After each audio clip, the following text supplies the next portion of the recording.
Hey ladies, we are less than 1 week away from my 3-part series to help you remove food guilt and create a peaceful relationship with food through the holidays. I would love you to join me and the other ladies in this free event. Yes, totally free. All you have to do is head into the show notes, click the words holiday food peace. Even while I'm talking right now, you can just scroll right into the show notes, click it, pop in your name, your email, and I'll do the rest. Maybe you haven't experienced a holiday season without food guilt, overwhelm, stress with even the abundance of food, just how much there is. I've created this free event to be able to help you start creating that peace that you really desire around food and all the people even. Can we please? Go ahead, click in the show notes, join me for this free event. Next Monday, November 7th is when we start. Can't wait.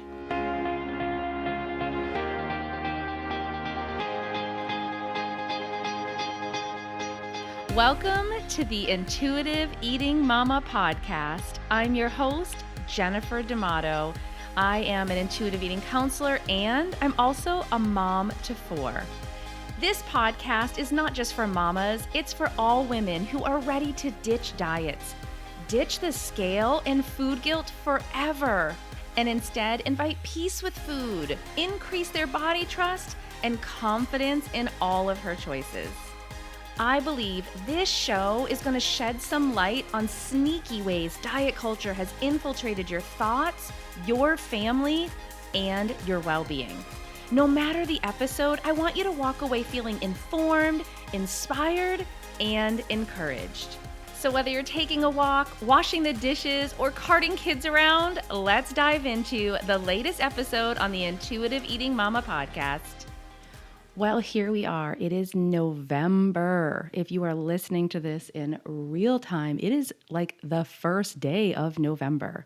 It always seems during the summer that the fall's never going to get here, that the holiday season is far off, and then all of a sudden you're like, wait a minute.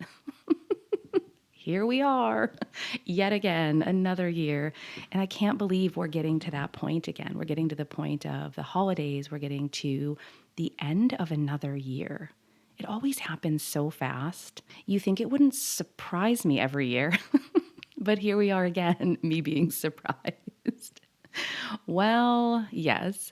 So because it's that time of the year, right? It's the holiday season, and I've shared with you several times I have this amazing free event because I know what this time of the year can bring.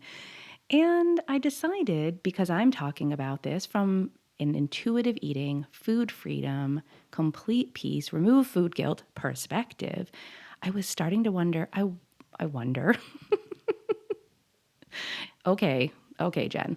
I was wondering what other advice is out there. Like, what are you seeing for advice during the holidays when it comes to food, when it comes to all of the events, all of the parties, all of the gatherings, and oh my goodness, I can see why. I'm so passionate to get my message out there because you are bombarded with messages about weight loss during the holidays. The one message, though, that gets me, weight loss gets me, of course, like, what are we doing? But the idea that you need to be in control over your food, like even this idea of like you need to hold it tightly. Picture, if you will, if you're listening to this and your hands are free, do this with me.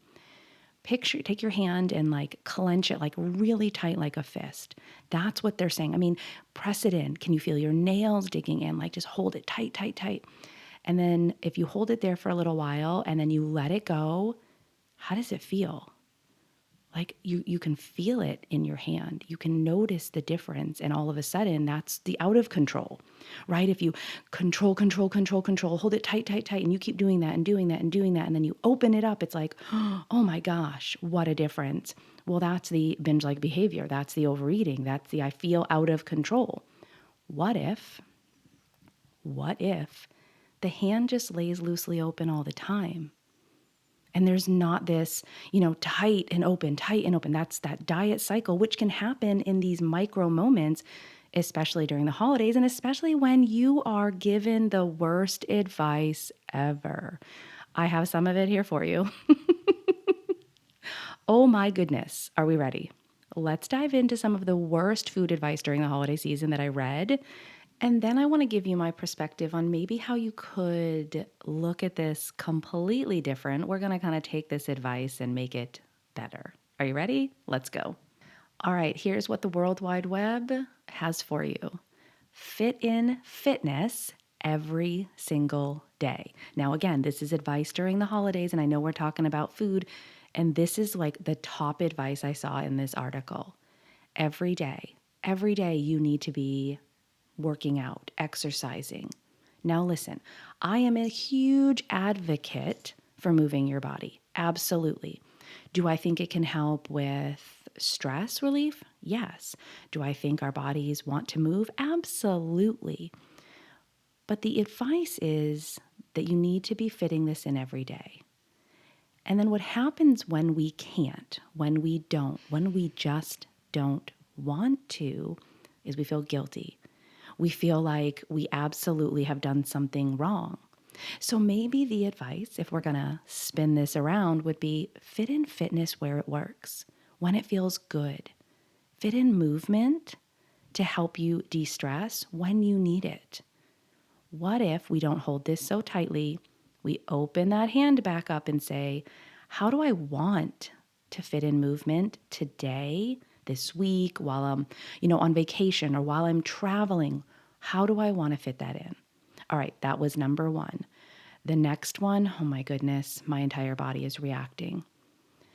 Talks about journaling and self-monitoring your food, fitness, everything you're doing every day. Now, there is nothing good I'm ever going to say about monitoring your food. What does that do for you? Does it invoke feelings of shame and guilt? When you look back and say, well, this is what I ate, why do we need to track what we ate? Now, if you are wondering if there's something you're allergic to, that you're having some digestive reaction to, and you're trying to figure that out, that's not what this is talking about, though. This is talking about self-monitoring. Make sure you pay attention to how much and what you're eating. Now, unfortunately, the backlash of that is going to be shame, guilt, and possibly, most likely, future restriction. I mean, if you've ever tracked, whether it was through Weight Watchers, calories, just writing things down, MyFitnessPal, and then you looked at, oh my gosh, this is what I ate. How do you feel about the next day? What changes for you? If you experience, guilt at all for what you ate, oftentimes the reaction is to restrict the next day. So instead, don't write anything down.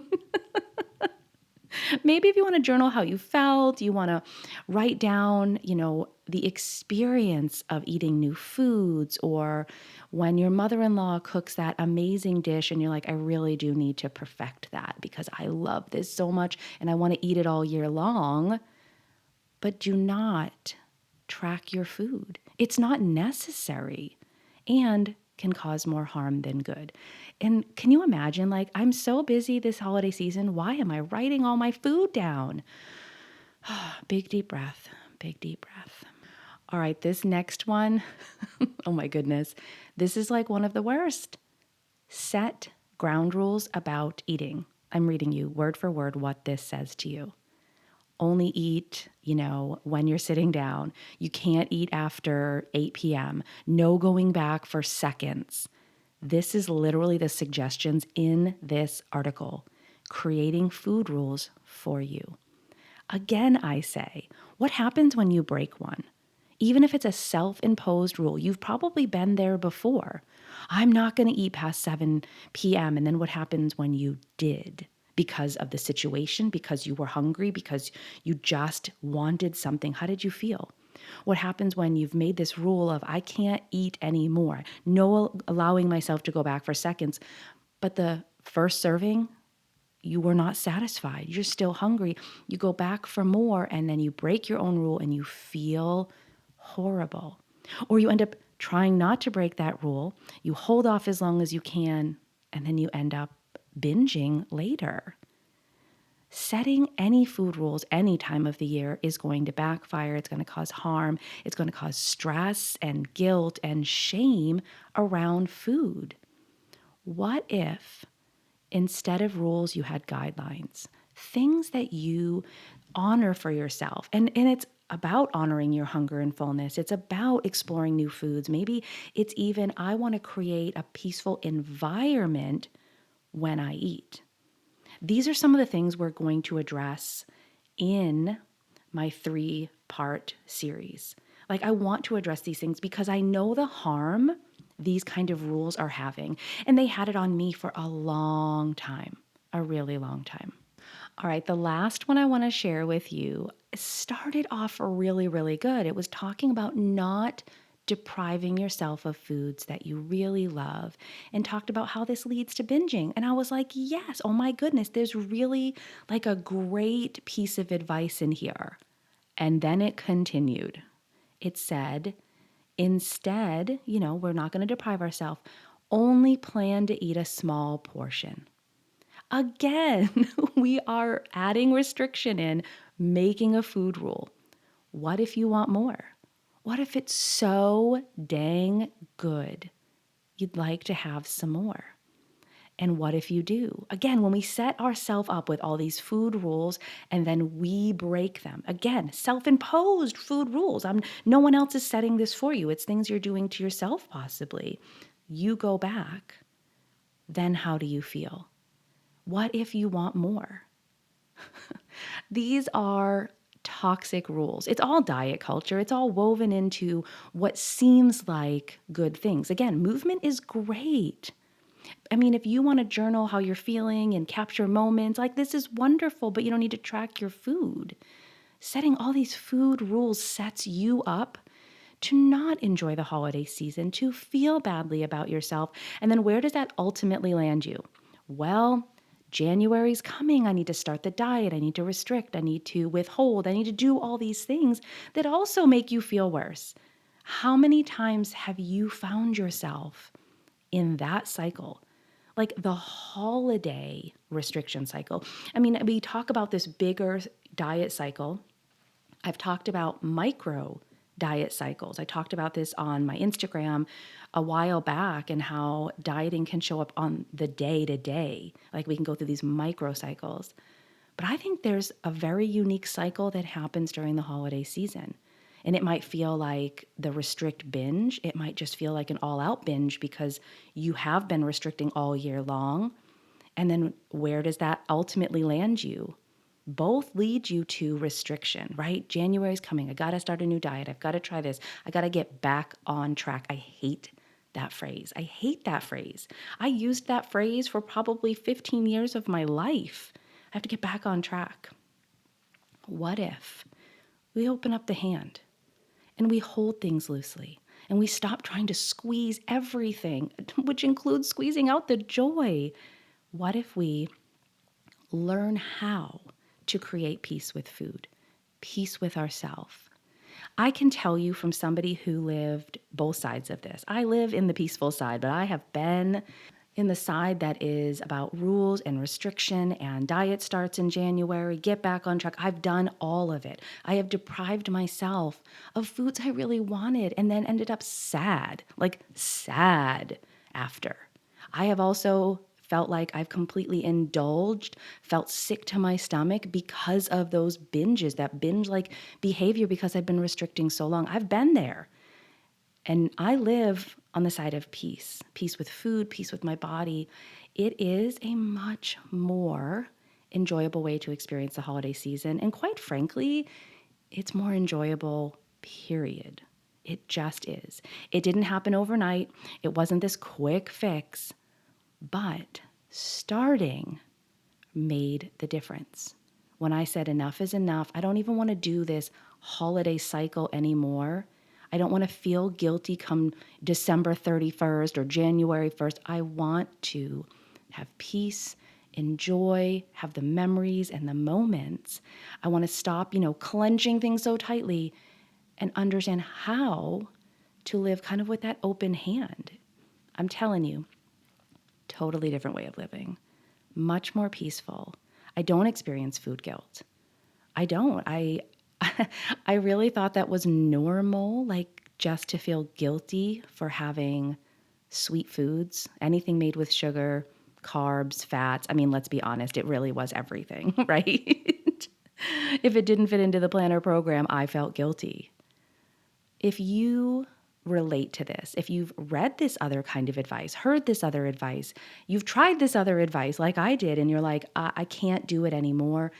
Like I shared at the beginning, I have this free event. And the reason I'm doing this is because I really know that this time of the year, food stress is just adding on to all the other stress. We're going to address people. We have to talk about people, right? We can love people, but sometimes they say and do things that just add to the stress, especially when it comes to food, what we're eating, what we're not eating. We're also going to talk about that in this free event. So if you didn't get a chance at the beginning to scroll down, click Holiday Food Peace, join us for this. There's other ladies who've already just hopped in there, name, email, confirm that. Let's do the thing together so that you can start creating that peaceful relationship. You can start opening up that hand. Oh, that imagery just gets me every time because of how it feels after you've been clenching it for so long and you let go. So much more peace, so much less tension. Oh, I'm here for it. All right, crazy advice on the internet. I'm here to call it out and give you something else to think about instead. All right, look forward to joining you right back here for another episode next week.